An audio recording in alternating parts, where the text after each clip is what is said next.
Hi hello welcome to my YouTube channel. ಇವತ್ತು ಒಂದು easy ಆದಂಥ ಮಾರ್ನಿಂಗ್ ಬ್ರೇಕ್ಫಾಸ್ಟಿಗೆ ರವೆ ರೊಟ್ಟಿ ಹೇಗೆ ಮಾಡೋದು ಅಂತ ನೋಡೋಣ. ನಾನು ಇಲ್ಲಿ 1 ಕಪ್ ಸಣ್ಣಕ್ಕೆ ಹೆಚ್ಚಿಟ್ಕೊಂಡಿರೋ ಈರುಳ್ಳಿ ತೊಗೊಂಡಿದ್ದೀನಿ. ಹಾಗೆ 1 ಕಪ್ ಅಂದರೆ 1 ಕ್ಯಾರೆಟ್ ತುರಿದಿಟ್ಕೊಂಡಿದ್ದೀನಿ. 1 ಸ್ಪೂನ್ ಜೀರಿಗೆ, ಹಾಗೆ 1 ಸ್ಪೂನ್ ಉಪ್ಪು, ಸ್ವಲ್ಪ ಕರಿಬೇವು ಸೊಪ್ಪು ಸಣ್ಣಕ್ಕೆ ಹೆಚ್ಚಿಟ್ಕೊಂಡಿದ್ದೀನಿ. ಇಲ್ಲಿ ನಾನು ಒಂದು ಬೌಲು ಚಿರೋಟಿ ರವೆ ತೊಗೊಂಡಿದ್ದೀನಿ. ಮೀಡಿಯಮ್ ರವೆ ತಗೊಳಕ್ಕೆ ಹೋಗ್ಬಿಟ್ಟು ಚಿರೋಟಿ ರವೆ ತೊಗೊಳ್ಳಿ. ಹಾಗೆ ಸ್ವಲ್ಪ ಕೊತ್ತಂಬರಿ ಸೊಪ್ಪು. ಇವಾಗ ಇಷ್ಟನ್ನು ನಾವು ಚೆನ್ನಾಗಿ ಮಿಕ್ಸ್ ಮಾಡ್ಕೊಳ್ಳೋಣ. ಚಿರೋಟಿ ರವೆ ಹಾಕ್ಕೊಂಡು ನಂತರ ನಾವೇನೇನು ಹೆಚ್ಚಿಟ್ಕೊಂಡಿದ್ವಿ ಈರುಳ್ಳಿ, ಕ್ಯಾರೆಟು, ಜೀರಿಗೆ, ಹಾಗೆ ಉಪ್ಪು, ಕೊತ್ತಂಬರಿ ಸೊಪ್ಪು ಎಲ್ಲನೂ ಹಾಕ್ಕೊಂಡು ಚೆನ್ನಾಗಿ ಮಿಕ್ಸ್ ಮಾಡ್ಕೊಳ್ಳೋಣ.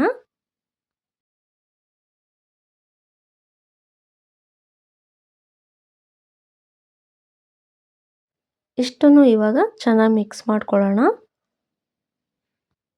ಇನ್ನೂ ನಮ್ಮ ಚಾನಲ್ನ ಯಾರ್ಯಾರು ಸಬ್ಸ್ಕ್ರೈಬ್ ಮಾಡಿಲ್ಲ ಪ್ಲೀಸ್ ನಿಮ್ಮ ರೈಟ್ ಸೈಡ್ ಇರುವಂತಹ ಬೆಲ್ ಐಕನ್ ಮೇಲೆ ಕ್ಲಿಕ್ ಮಾಡಿ, ಹಾಗೆ ಈ ವಿಡಿಯೋನ ಶೇರ್ ಮಾಡಿ.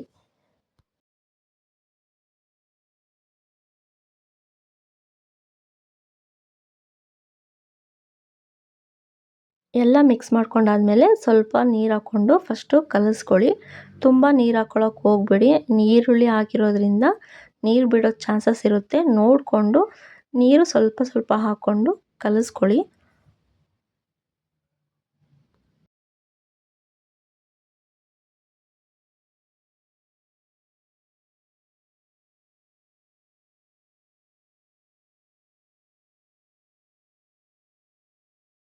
ತುಂಬ ತೆಳುವಾಗೂ ಕಲಿಸ್ಕೋಬಾರ್ದು. ಸ್ವಲ್ಪ ನೀರು ಹಾಕಿ ನಾವು ಕಲಿಸ್ಕೊಂಡ್ರೆ ಈ ಮೈದಾ ಹಸಿಟ್ಟು ನಾವೇನು ಕಲಿಸ್ದಾಗ ಫೀಲ್ ಬರುತ್ತೆ ಅಂಟಟ್ ಥರ, ಸ್ವಲ್ಪ ಆ ಥರ ಬರುತ್ತೆ. ಸೊ ಆ ಲೆವೆಲಿಗೆ ಕಲಸಿಟ್ಕೊಂಡು ಒಂದು 10 ನಿಮಿಷ ನಾವು ಮುಚ್ಚಿ ಇಟ್ಬಿಡೋಣ. ಆಮೇಲೆ ತೆಗ್ದು ನಾವು ಮತ್ತೆ ರೊಟ್ಟಿ ಮಾಡ್ಕೊಳ್ಳೋಣ. ನೋಡಿ ನಾನೊಂದು 10-15 ನಿಮಿಷ ಬಿಟ್ಟಿದ್ದೆ. ಈ ಕ್ವಾಂಟಿಟಿಲಿ ಬರಬೇಕು ನಾವು ರವೆ. ನೋಡಿ ಮೈದಾ ಥರನೇ ಬರುತ್ತೆ, ಕೈಗೆ ಒಂಥರ ಎಳೆ ಟೈಪಲ್ಲಿ. ಇವಾಗ ಇಲ್ಲಿ ನಾವು ಡೈರೆಕ್ಟು ಹಂಚನ್ನ ಸ್ಟವ್ ಮೇಲೆ ಇಟ್ಟು ನಾವು ರೊಟ್ಟಿ ತೊಡ್ತಾ ಇಲ್ಲ. ಸೊ ಇದು ತಣ್ಣಗಿರೋ ಹಂಚು ತೊಗೊಂಡು ಅದ್ರ ಮೇಲೆ ಎಣ್ಣೆ ಚೆನ್ನಾಗಿ ಸರಗ್ಬಿಟ್ಟು ಇದ್ರ ಮೇಲೆನೇ ತಣ್ಣಗಿರೋ ಹಂಚಿನ ಮೇಲೆ ನಾವು ರೊಟ್ಟಿ ತೊಡ್ಕೊಡೋಣ. ನಿಮಗೆ ತುಂಬ ತೆಳು ಬೇಕು ಅಂದರೆ ತೆಳುಗೆ ತೊಟ್ಕೊಳ್ಳಿ, ಇಲ್ಲ ಸ್ವಲ್ಪ ಮೀಡಿಯಮಾಗಿ ದಪ್ಪ ಬೇಕು ಅನ್ನೋದಾದರೆ ದಪ್ಪಕ್ಕೆ ರೊಟ್ಟಿ ತೊಟ್ಕೊಳ್ಳಿ. ನಾನಿಲ್ಲಿ ಮೀಡಿಯಮಾಗಿ ಸ್ವಲ್ಪ ದಪ್ಪ ಇರಲಿ ಅಂತ ರೊಟ್ಟಿ ತೊಟ್ಕೊಂಡಿದ್ದೀನಿ. ಈ ಥರ ತಣ್ಣಗಿರೋ ಹಂಚು ಮೇಲೆ ನಾವು ರೊಟ್ಟಿ ಹಾಕ್ಕೊಂಡ್ರೆ ಎಷ್ಟಾಗಲ ಬೇಕಾದರೂ ನಾವು ರೊಟ್ಟಿ ತೊಟ್ಕೋಬೋದು. ಅದೇ ಬಿಸಿ ಹಂಚು ಮೇಲೆ ನಾವು ರೊಟ್ಟಿ ತೊಟ್ಟಕ್ಕೆ ಹೋಗ್ತೀವಿ ಅಂದರೆ ಆಗೋದಿಲ್ಲ.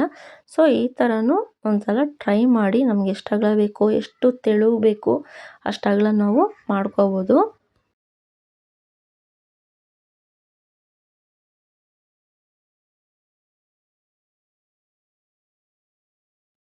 ಫೈನಲ್ ಆಗಿ ರೊಟ್ಟಿ ತೊಟ್ಕೊಂಡಿದ್ದಾಯಿತು. ಇವಾಗ ನಾವು ಸ್ಟವ್ ಕಚ್ಕೊಂಡು ಈ ಹಂಚನ್ನ ನಾವಿಟ್ಟು ರೊಟ್ಟಿ ಬೇಯಿಸ್ಕೊಳ್ಳೋಣ.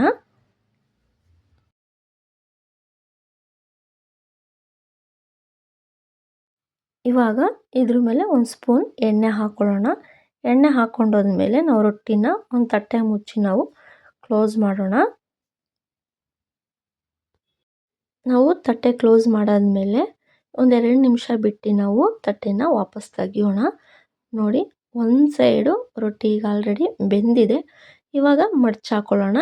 ಇನ್ನೊಂದು ಸೈಡು ರೊಟ್ಟಿ ಬೇಯಿಸ್ಕೊಳ್ಳೋಣ. ನೋಡಿ ಇವಾಗ 2 ಸೈಡ್ ಕೂಡ ರೊಟ್ಟಿ ಚೆನ್ನಾಗಿ ಬೆಂದಿದೆ. ಕೆಲವ್ರಿಗೆ ಡೌಟ್ ಇರ್ಬೋದೇನೋ ತಣ್ಣಗಿರೋ ಹಂಚು ಮೇಲೆ ರೊಟ್ಟಿ ತೊಡ್ಕೊಂಡ್ರೆ ಬೇಗ ಬೇಯುತ್ತಾ ಅಂತ. ಸೊ ಆ ಥರ ಡೌಟ್ ಏನು ಇಟ್ಕೊಳಕ್ಕೆ ಹೋಗ್ಬೇಡಿ, ಬೇಗ ಬೇಯುತ್ತೆ ಕೂಡ. ಮತ್ತು ತಣ್ಣಗಿರೋ ಹಂಚು ಮೇಲೆ ತೊಟ್ಕೊಂಡ್ರೆ ನಮ್ಗೆ ಎಷ್ಟು ಅಗಲ ಬೇಕು ಅಂತ ನಾವು ನೋಡಿ ತೊಟ್ಕೊಳ್ಳಬಹುದು. ಬಿಸಿ ಹಂಚಿಗಿಂತ ತಣ್ಣಗಿರೋ ಹಂಚು ಮೇಲೆ ತೊಟ್ಕೋಬೋದು.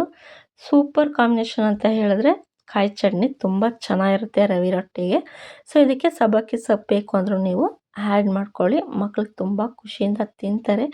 ಇದೇ ರೀತಿ ಒಳ್ಳೊಳ್ಳೆ ರೆಸಿಪಿಗಳಿಗೆ ನಮ್ಮ ಸಮೃದ್ಧಿ ಅಡುಗೆ ಮನೆ ಚಾನಲ್ನ ಸಬ್ಸ್ಕ್ರೈಬ್ ಮಾಡಿ, ಹಾಗೆ ಈ ವಿಡಿಯೋನ ಶೇರ್ ಮಾಡಿ. ಈ ರೀತಿ ಒಂದು ರೆಸಿಪಿನ ನೀವು ಟ್ರೈ ಮಾಡಿ. Thank you.